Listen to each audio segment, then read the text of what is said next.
starting my Eclipse IDE project using browsing on our project, that is Spring Boot, and this is after launching. It will take some time to start our Eclipse IDE, and it's just starting in some minutes.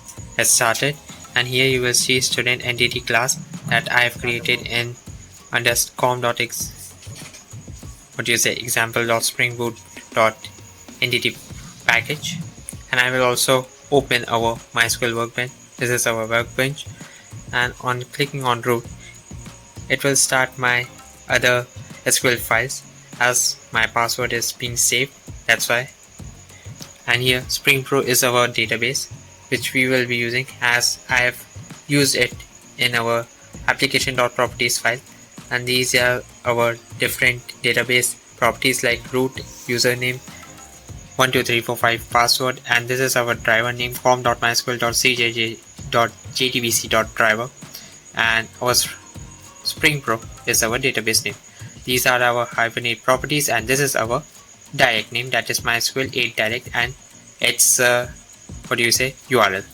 In student entity class, first let's just use this Spring Pro, as I am using that same database in our application.properties, that's why let's just use this database Spring Pro on using this.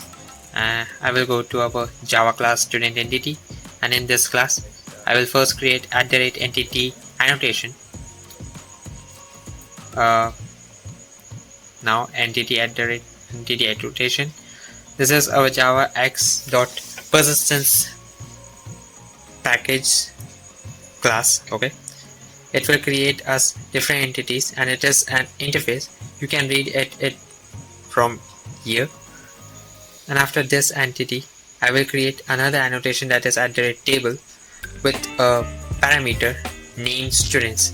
So whenever our entity will be generated, it will be generated using a table named students. Okay, and inside this class I will use private long id, that is our field's name, then string name, private string address, then private string, we can say contact, private string state, private string, let's first keep it here district, then state, then we'll keep it email.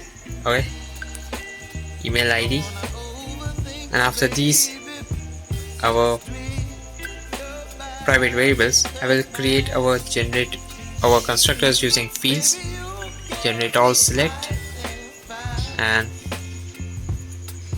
after creating our parameters constructor, I will create our default constructor source, generate constructor from superclass, and it will generate us a default constructor.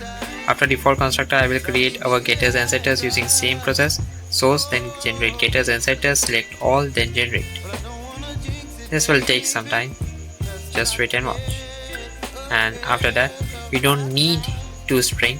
You can see other fields using this, but I don't need it, so I will not generate it. And further going, @id annotation, I will give it to private long id, as I want to keep id as primary key, and @id annotation will give an idea about the id parameter, that it has to be kept as primary key in our Spring. So add one more annotation, that is @generate value. This is also from Java x.persistence. Using this we can generate id's value. We don't have to give multiple times or first time also. It will get generated whenever first value will get saved, and we will keep a strategy that it should be generated automatically using generation type class.auto. And after that, for name, I will create another column, that is @column annotation. I will be using for giving the different names for our columns in our table, like we have column name, then address, then contact, then for district we will be keeping district only. For state, I will After this, I will be saving this and running our project using this button, and it's launching if you see to it, and our Spring Boot project is starting.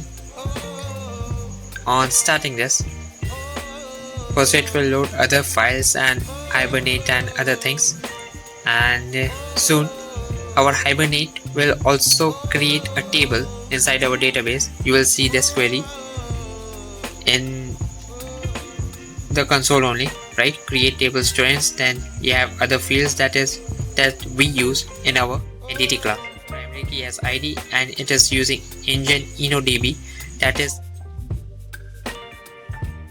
storing and manipulating database queries and other things. So in our database, if you see, our students has been got generated, and this is our table.